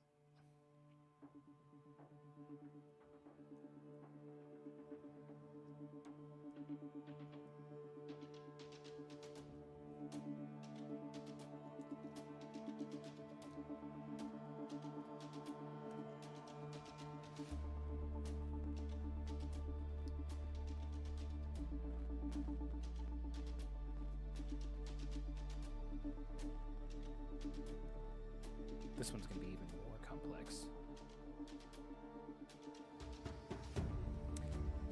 That is a good question. So they're constantly designing new Lego pieces for the needs of different sets, but they try to avoid designing a mold. So that's the word I would use, like a shape. Like this is a mold, this is a shape. They try to avoid designing entirely new molds for a set where possible. They try to think instead about like the entire sort of product lineup that they've got going, not just for like the next year, but also like in general. And so pieces, I often comment on my streams, like when I see a part that I've never come across before, there are other people who track this really, really closely whenever there's a new mold. As far as I have seen, this set doesn't use a single new mold except for that hair piece that was the combined hair plus crown used in those statues of Gondor kings, which is a really funny, like, as the only new piece for the set, new mold for the set. Which is actually great, because new molds are expensive, and you want to only create molds when you're going to be able to use that over and over again. Which is why we talk a lot about nice part usage, where a designer does something that's really, really clever with the existing molds, using them in a way that might not have been thought about before. And again, although I'm not like a master of it, Lego is underpinned by so much hyper-specific geometry and angles that allow parts and molds to be used in so many different and interesting ways beyond what they might have originally been thought for. So everything that's been done in this set has more or less, besides again that minifigure hair, basically been done without any new molds. Now there's some prints, like these little window panels here. This is an existing mold with a new design printed onto it, which they're able to do because we've already used like what, 12, 14 of those, and then similarly that window design is printed on this 1x2 brick again, and that's fine because they've used it a couple of times already, so that's less expensive once you start to have it at scale. But yeah, very, very little. I mean, someone with enough parts in their collection could pretty much effectively make this entire set. They'd have to swap out some colors probably, because for example, these 1x2 masonry bricks, you might have a ton of those in your collection, but not in white. The designer note said this set has got 136 of this piece in that color. The piece has been made in that color before, but not at that scale. But also, you can just, as soon as the set is out, you can also just go online, go to the bricks and pieces, and order a bunch of those in white and make your own. So it's pretty neat that they do that. I don't know if there are any parts in this set that the mold already existed, but they're being made in an entirely new color. Like, for example, if that 1x2 masonry brick was coming out in white for the first time. If I had to guess, I would say that it's likely that happened, but that level of knowledge I don't really have. That takes a database to cross-reference, which actually one can do pretty easily. We could look at it on Cerebi here. But yeah, no, I mean, that's part of why Lego is so enduring. Part of it is, did I use backwards? No, I didn't. Part of it is that that sets can be, let's put this panel in place and we'll start the fourth and final outer wall here. Part of it is that the sets themselves can be intermingled so easily, they're giving them replayability value. I can put my Star Wars speeder next to my, I don't know, Lord of the Rings army. And that's replayability. But the other part of it is that it is a Lego system. It's a system of bricks. And they interact so well. It's that they don't need to make 40 new molds for Minas Tirith. They might need to make one. Here's our final outer wall. I don't know if that's going to completely finish this section for us, but it's going to get us pretty close, I think. So, yeah, I think that's pretty cool. Let's flip over to Cerebi for a second here, behind me. If I go to parts and I just start scrolling, we might learn something interesting. Of course, there's a lot of distinct parts in this set, so it may take a second to load while I unpack this bag here. That bag took 18 minutes. That took a long time.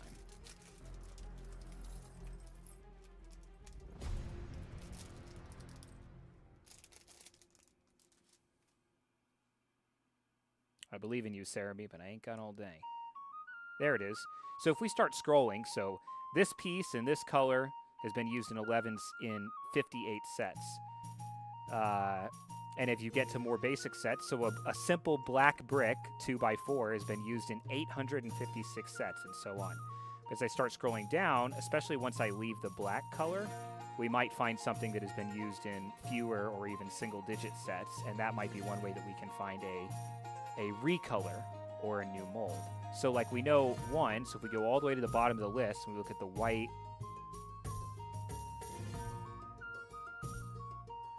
here's a couple of interesting ones in white. The pictures are still loading, but a bunch of these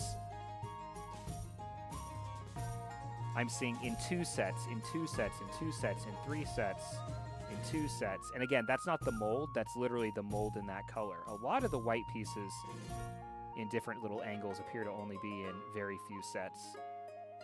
Which is kind of interesting. 3, 3, 3, 2, 2, 2. Again, it's going to take a while for the pictures to load all the way down here. 2, 2, 2, 3, 3, 2, 2, 2. Oh, I guess that might be because... Wait, this is interesting.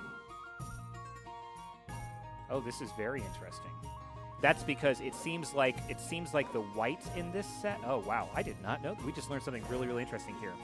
The color tag on brick set for these white pieces, all the white pieces, including the super common like this 1x4 white brick right here, which has been around since like 1970. But the color tag doesn't say white, it says white V3. So it sounds like they refreshed the formula for the white sets right about the time that this came out earlier this month. So all the white pieces are being produced in this new version of the white color for the first time. I don't know. Hopefully that's because they wanted it to be more resistant to sun yellowing, which is historically a problem with white Lego bricks. But yeah, I'm not seeing anything that's... And again, it's a little tricky without the image. Here's as far down as the images have loaded. 4 sets, 94 sets. Yeah, so some of these pieces are... So it seems like not every white piece is being produced in white version 3. So some of these, like these Tekik pieces or this arch, these are still being produced in the good old-fashioned classic white color. But even this, that's fascinating. Even this little flat tile with the sort of windows is it says it's in 2 sets. The one that was printed on. So what's the other one that it's in? Wow, look at that. This architectural model of Germany's Neuschwanstein Castle was using this back last year, and they just repurposed both of those things for Minas Tirith. So again, Lego is endlessly creative in how they do this stuff. Let's see, mini beard. Looking and seeing if we can find that beard, head. Do not see. Which it's possible that that minifigure hair piece, they've already immediately used it for something else. They're very, very clever about this. So yeah, that's a little bit of how that looks. While we're here, I keep saying, like, okay, is this the largest set in my collection? Let's take a quick look at my stock here, if it's able to load. I know we got a lot of sorry, Brickset, we got a lot of tabs going on here. Brickset can be kind of slow sometimes, especially when it's populating from databases. Aqua. So if I sort by number of pieces descending, yeah, Minas Tirith is the largest at 8,278 pieces appears to be the largest set in my collection. I'm guessing the second largest is Barad-dûr. That doesn't count. No, the second largest is Ninjago City Gardens, going all the way down to 5,600 pieces, which is a big step down. Where is Barad-dûr? Barad-dûr is 5,471. So, as crazy as I thought that build experience was, so here's Barad-dûr, and you can even see on the bottom right there a little bit of that color gradient, gray to brown to black, that really broke up the build here a bit. As crazy as that build was, it was barely more than half the size of this Minas Tirith. It's just absolutely blowing away the parts count of anything else I have here.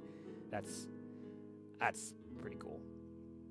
Informative, to be sure. All right, let's knock out this last wall. White version 3. Who would have thought? I had no idea.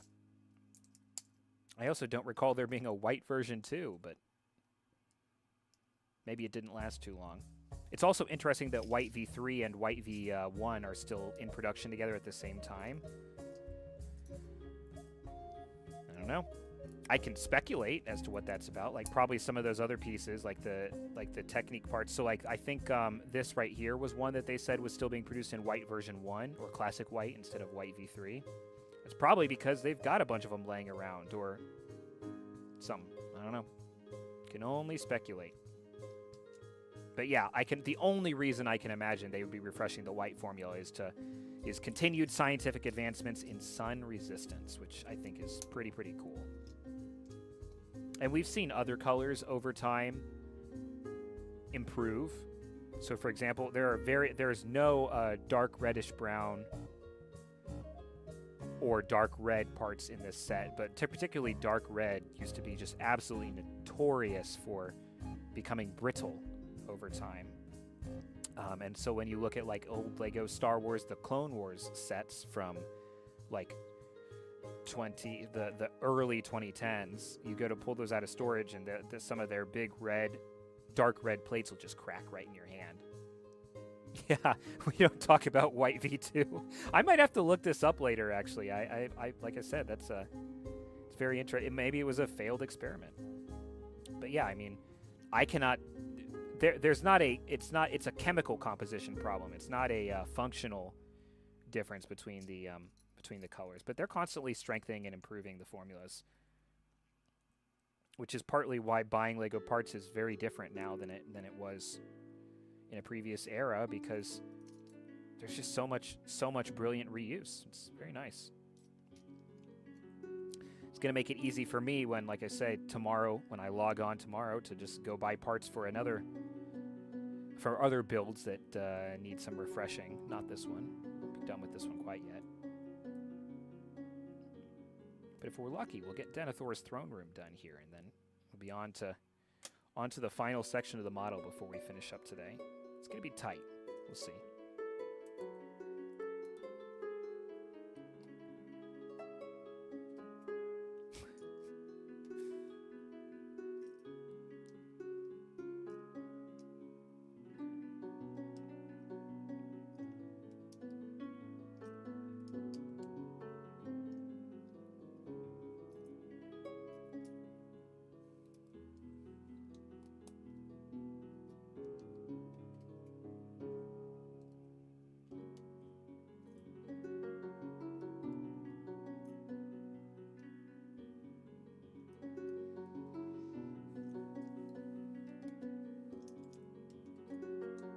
This seems like a relatively smaller bag, which either means that it's a smaller wall piece or that we'll be adding detail to it in a later bag. I guess we'll find out.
Again, got some very, very specific geometry happening with these headlight bricks turned sideways here.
Again, constantly introducing additional new building techniques here, which is great.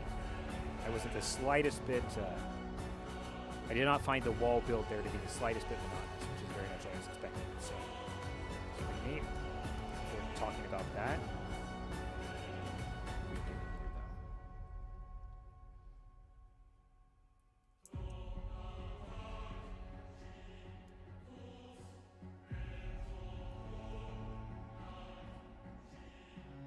Some large hanging down crenellations or something like that. Yep. All attached by just 2 studs, too. Very neat. Yeah, not too much detail on this wall face. Probably the least of the 3 so far. They ran out of new techniques to introduce to us. That's crazy to me that these little window designs with the printed design on them were used in the whatever the German castle was, and then also the 1x2 bricks with that design too were come from that. Just the reuse is pretty astonishing. It's pretty amazing. Or who knows? For all I know, maybe the design elements of that castle were an original inspiration for Minas Tirith in the films or something like that. You truly never know, but the way that these things, the things you can learn when you start poking around at little piece of information like that are pretty cool.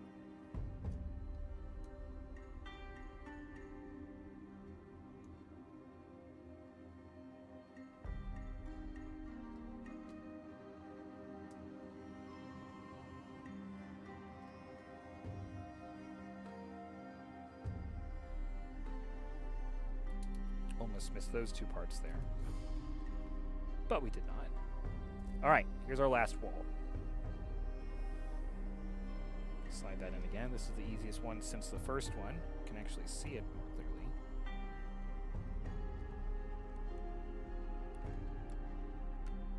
Boom. Very neat. It's a beautiful outer facade. My goodness. It's absolutely beautiful.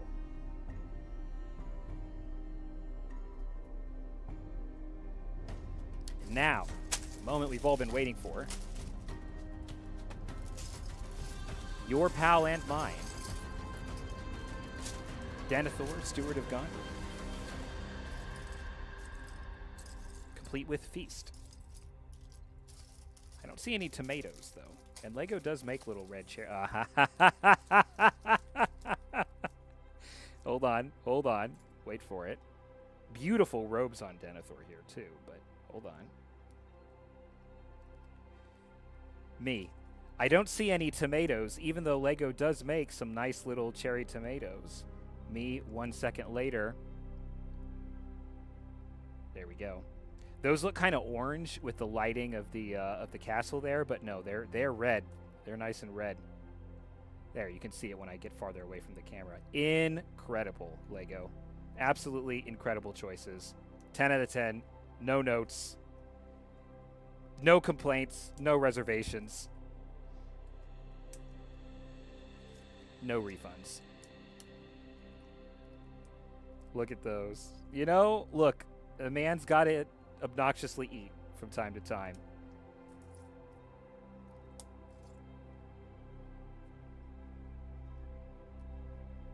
Can lay this flat, actually.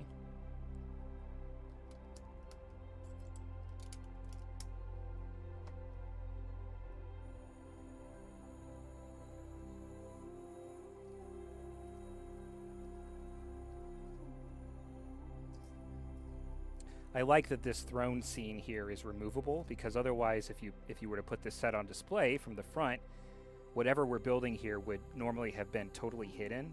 But the fact that you can just pick this scene up means that you could actually display it separately, which I think was a pretty clever thing for them to do, because again, this is a very, very famous scene from Lord of the Rings, as is the scene of Denethor then subsequently flinging himself from the tower on fire.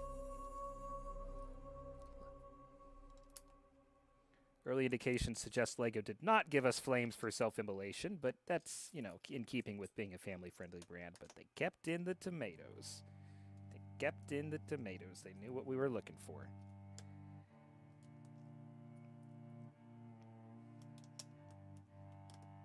All right. I think we're going to have another nice marble pattern here, too.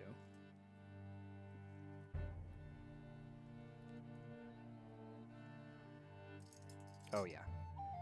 Yeah, this is literally like this throne room. They literally could have sold this as its own little... This could have been the gift with purchase, but people would have literally rioted because it is clearly an essential inclusion in the castle, which is actually great because to me that says... In fact, the way this is set up almost makes me wonder if at some point this actually was the gift with purchase as they conceptualized this set. But the backlash to the LEGO Star Wars Death Star slice, which included as a gift with purchase a TIE fighter that like perfectly fits in the hangar of that Death Star, I did not get that set. That did not appeal to anything I was trying to do with my city, with my collection. I mean, it could have. There's some cool minifigures, but it just didn't really do anything unique for me. Get the minifigures separate for, you know, 1/10 of the cost. The backlash was huge to the fact that that TIE fighter basically felt like... Actually, maybe it wasn't even a gift with purchase. Maybe it was actually just an entirely separate set that felt like it was actually an integral part of the set, of the scene.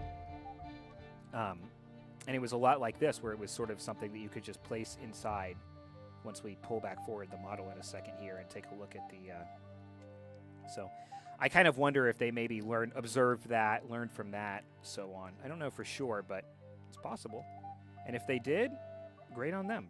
It was effectively done. I like that this is something that other folks who are displaying their collections in different ways could just remove. Can just remove and use the way they want to. But also that it's included within the core set, the core price of the set. It's not some separate thing you have to pick up. to go out of stock, and then there's blah, blah, blah. No, very effectively done. Right, Denny? Can I call you Denny? Oh, Denethor only? All right, Your Highness. So, well done, well done.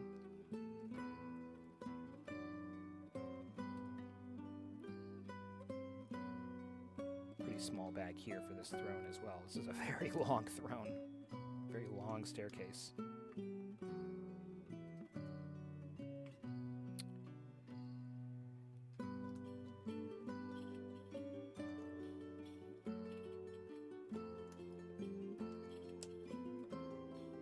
This magnificent throne has awaited its rightful king for nearly 1,000 years, say the LEGO designers.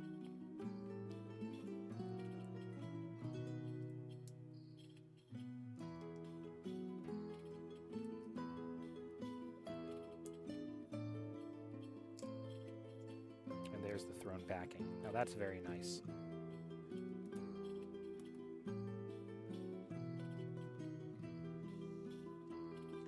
The stewards of Gondor have ruled from this humble chair for 969 years. This next little one that we're going to make. Say the LEGO designers.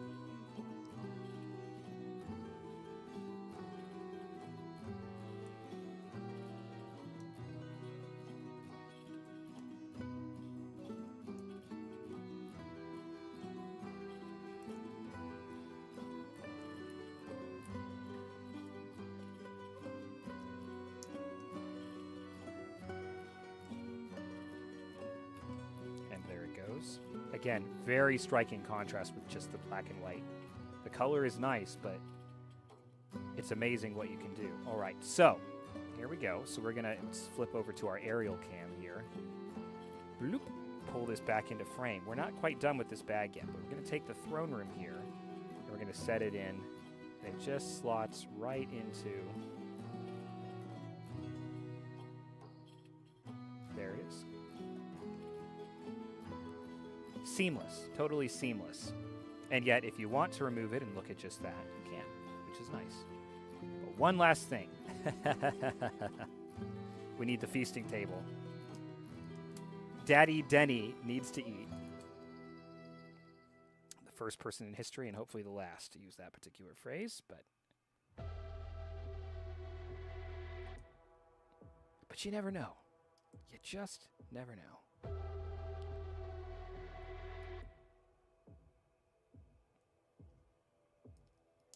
This has got a nice pattern of its own, this table, my goodness.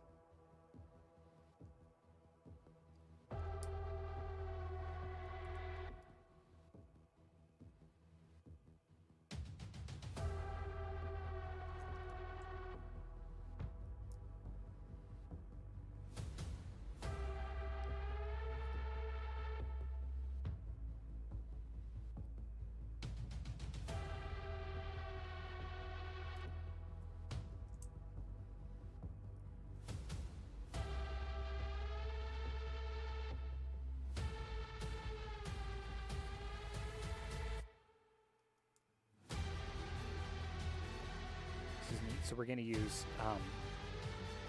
minifigure goblets as the legs of this table. Very ornate.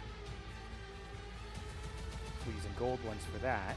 Whereas on the table itself, we'll put a bowl. We can put Daddy's cherries. More phrases. We're just speed running phrases that shouldn't be spoken. There's some chicken, and here's a silver goblet.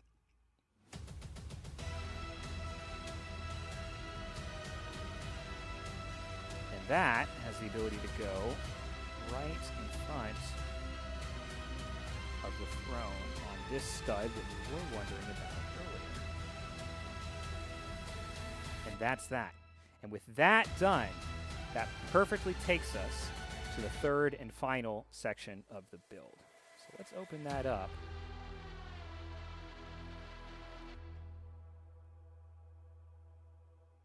Back over to the instructions. 3 out of 3.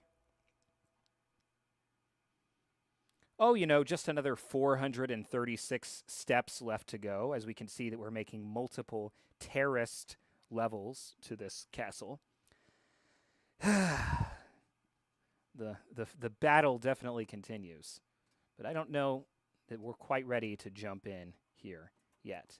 So let's call that. I got 9 minutes until it's 5 o'clock somewhere, and somewhere is here. But I think this is about as reasonable a place to take a pause as anywhere.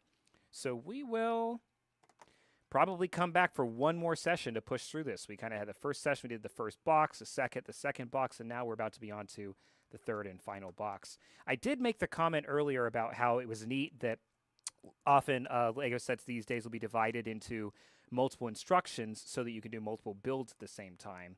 If you have, like, say, 3 family members all doing 3 or 4 hours instead of one family member doing 8 or 10 hours or whatever this will have ended up taking me. But while the instructions are nicely split up here into the different sections, the bags per box are not. So, like, if I had, like, one person take each of one of the boxes home, we're still on the box number 2, but instruction number that probably doesn't make any sense here. But it's an interesting oversight that I'm surprised they didn't work a little harder to ensure. But that's all right. Put Denethor back there, and that. Take our point of view again. In front of the walls of Minas Tirith, we call it one more day. Time to go touch some grass, folks, and we'll see you back very, very soon. Thanks for joining.